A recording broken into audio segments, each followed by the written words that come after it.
कुंभ मेला शुरू होने वाला है।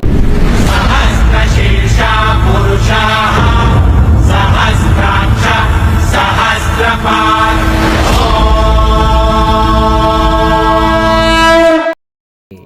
कभी न कभी कहीं न कहीं सुना ही होगा, टीवी में, मूवी में या दादा दादी के मुंह से। कुंभ मेला इस साल 13 जनवरी से 25 फरवरी तक आयोजित किया गया है। कुंभ मेले के बारे में आपने बहुत सारे होल्डिंग्स में, टीवी में, न्यूज चैनल्स में अब तक देख ही लिया होगा। इस साल होने वाला कुंभ मेला अपने आप में बहुत ही अलग है। एक महाकुंभ है जो कि 144 साल बाद में होता है और इस साल 144वां साल है। ये महाकुंभ प्रयागराज में शुरू होने वाला है। लेकिन सवाल ये आता है कि कुंभ मेला इतना फेमस होता क्यों है? कुंभ मेला का नाम दुनिया के लार्जेस्ट गिनीज बुक के लिस्ट में दर्ज है। ये दुनिया का सबसे बड़ा रिलीजियस गैदरिंग स्पॉट है। यहाँ पर करोड़ों लोग आते हैं जो कि देश से और देश के बाहर से होते हैं। 2019 में प्रयागराज में अर्ध कुंभ मनाया गया था, जिसमें लगभग 200 मिलियन यानी 20 करोड़ लोग आए थे। प्रयागराज उत्तर प्रदेश में है। उत्तर प्रदेश की पूरी पॉपुलेशन लगभग 200 मिलियन के आसपास है। आप इस फिगर से अनुमान लगा सकते हैं कि प्रयागराज में कितनी बड़ी गैदरिंग है। इमेजिन करो, करोड़ों लोग एक ही आस्था से और परंपरा से जुड़े हैं, एक ही जगह पर इकट्ठे हो रहे हैं। कुंभ मेला हिंदू आस्था का महान पर्व है।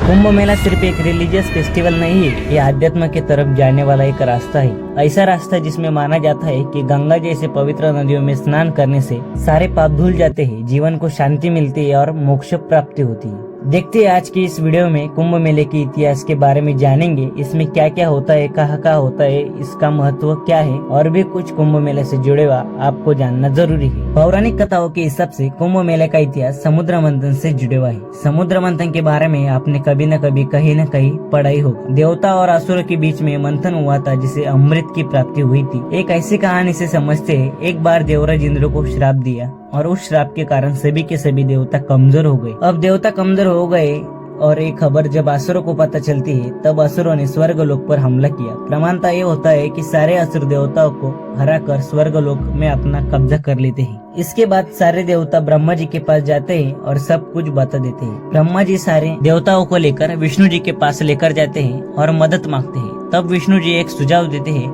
समुद्र मंथन करना चाहिए और समुद्र मंथन से जो अमृत निकलेगा, इस अमृत को पीकर आप अमर हो जाओगे और मृत्यु भी आपको हरा नहीं पाएगी। लेकिन समुद्र मंथन का काम देवता अकेले नहीं कर सकते, इसलिए उन्हें असुरों की मदद लेनी पड़ी। तब असुर भी इस मंथन के लिए मान गए, क्योंकि उन्हें ये लगा था जैसे ही अमृत निकलेगा वो अमृत उन असुरों को भी दिया जाएगा। लेकिन समुद्र मंथन के बाद अमृत कुंभ यानी कि अमृत से भरा कलश बाहर आया और असुरों के बीच में लड़ाई चल गई। और इसी लड़ाई के बीच में विष्णु भगवान ने यानी कि अपना वाहन जो था गरुड़ देव को यहाँ अमृत का कलश लेके वहाँ से उड़ जाने को कहा। और गरुड़ देव यहाँ से कलश लेके जा रहे थे, तब अमृत की 4 बूंदे 4 जगह पर गिरती है, हरिद्वार, उज्जैन, नासिक और प्रयागराज। तब से यह जगह महान तीर्थ बन जाती है। अमृत को पाने के लिए देवता और असुर के बीच में यह युद्ध 12 दिन तक चला था, जो कि मनुष्य के 12 साल के बराबर होते हैं। कुंभ मेले का विकास भारत की परंपराओं से चला आ रहा है। हिस्टोरिकल रेफरेंस के लिए हम समझना चाहे तो कुंभ मेले जैसे बड़े सम्मेलन का जिक्र 19वीं सेंचुरी में आपको देखने को मिलता है। लेकिन उससे भी पहले इस सम्मेलन का आधार देखा जाए तो माघ स्नान का जो पर्व है, जिसमें लोग पवित्र नदियों से नहाते हैं ताकि वो अपने पाप धो सके और मोक्ष प्राप्ति कर सके। ऋग्वेद जैसे प्राचीन ग्रंथों में समुद्र मंथन और अमृत की कहानी दी गई है। ये इस मंथन के मूल आधार को समझने के लिए मदद करते हैं। अगर हम आगे बढ़े तो गुप्ता पीरियड और मौर्यन पीरियड के टाइम में भी हमें मेले का जिक्र मिलता है। समय के साथ साथ कुंभ मेला एकता का और आध्यात्मिक का प्रतीक बन गया। इस सम्मेलन में बहुत सारे संत, सन्यासी और भक्तों का संगम होना शुरू हो गया था। कुंभ मेला 4 पवित्र स्थानों पे होता है।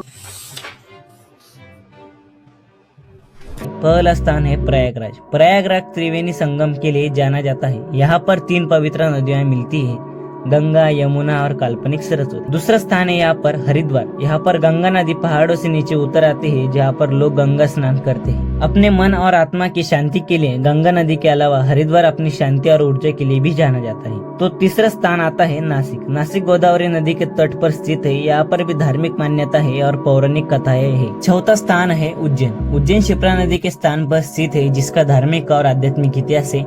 और यहाँ पर स्नान भी लोगों की आध्यात्मिक का एक सफर है। कुंभ मेला इन 4 स्थानों से कहाँ पर लगेगा ये डिसाइड करता है एस्ट्रोनॉमिकल अलाइनमेंट के हिसाब से। यह टाइम डिपेंड करता है on the position of satellite bodies, specially Jupiter यानी कि बृहस्पति जुपिटर को सन का एक ऑर्बिट कंप्लीट करने में 12 साल लगते हैं और उस 12 साल के हिसाब से स्थान तय किए जाते हैं। हर एक स्थान पर एक बार 12 साल में कुंभ मेला लगता है। कुंभ मेला तब होता है जब जुपिटर किसी स्पेसिफिक जोडिक साइन में इंटर करता है और इस समय में किसी भी प्रकार के धार्मिक कार्य शुभ माने जाते हैं। Haridwar celebrates Kumbh Mela when Jupiter is Aquarius and sun is arise, यानी कि सूर्य मिशा के साथ प्रयागराज में कुंभ मेला बनाया जाता है जब जुपिटर टॉरस यानी कि वृषभ राशि के साथ हो और दोनों ही चंद्रमा और सूर्य की दशा मकर राशि के साथ हो। When sun and moon is in Capricorn. Nashik में कुंभ मेला मनाया जाता है जब जुपिटर इज इन सीओ सिंह राशि के साथ हो। सिमिलरली उज्जैन में भी कुंभ मेला मनाया जाता है जब बृहस्पति सिंह राशि में होता है। ऐसा माना जाता है जब सैटेलाइट अलाइनमेंट बनती है तो इन्वायरमेंट स्पिरिचुअल एनर्जी से भर जाती है और इस समय पर उन नदियों के पानी को लोग अमृत मानते हैं और उसमें स्नान करते हैं। कुंभ मेले के अलावा उस साल में अर्ध कुंभ मेला भी मनाया जाता है जो हरिद्वार और प्रयागराज में होता है। इस साल से 6 साल पहले यानी कि 2019 में प्रयागराज में मनाया गया था। अगर यहाँ पर हिस्टोरिकल और रिलीजियस सिग्निफिकेंस समझने के बाद अगर इस चीज पर नजर दौड़ाया जाए कि आखिरकार कुंभ मेले में होता क्या है, तो यहाँ पर शाही स्नान होते हैं, गंगा आरती होती है, पूजा होती है और साथ ही साथ पिंडदान भी किया जाता है। इसी के साथ साथ इस मेले में बहुत सारे मठों के साधु संत आते हैं, रिलीजियस पर्सनैलिटी आती है, कथा और कीर्तनों के भी इवेंट्स होते हैं। अलग अलग राज्यों से भी बहुत सारे लोग आते हैं जो संस्कृति को यहाँ पर दर्शाते हैं। अपने लोक गीत, कला और प्रदर्शन भी कुंभ मेले में देखने को मिलेगा। यूनेस्को ने कुंभ मेले को intangible culture heritage of humanity के रूप में पहचाना है। कुंभ मेले के सिग्निफिकेंस सिर्फ रिलीजियस पर्सपेक्टिव के लिए सीमित नहीं है। अगर हम इसे रिलीजियस पर्सपेक्टिव से देखें तो कुंभ मेले के दौरान लाखों लोग एक तरफ से दूसरी तरफ ट्रैवल करते हैं, जिससे ट्रैवल इंडस्ट्री को बूस्ट मिलता है और इकोनॉमी को बड़ा सपोर्ट मिलता है। अगर हम एक तरफ से समझने को जाए तो 2019 में कुंभ मेले में सरकार ने 4200 करोड़ रुपए खर्च किए थे, लेकिन इस कुंभ मेले में इकोनॉमिक वैल्यू जनरेट हुई थी वो थी 1,20,000 करोड़ रुपए की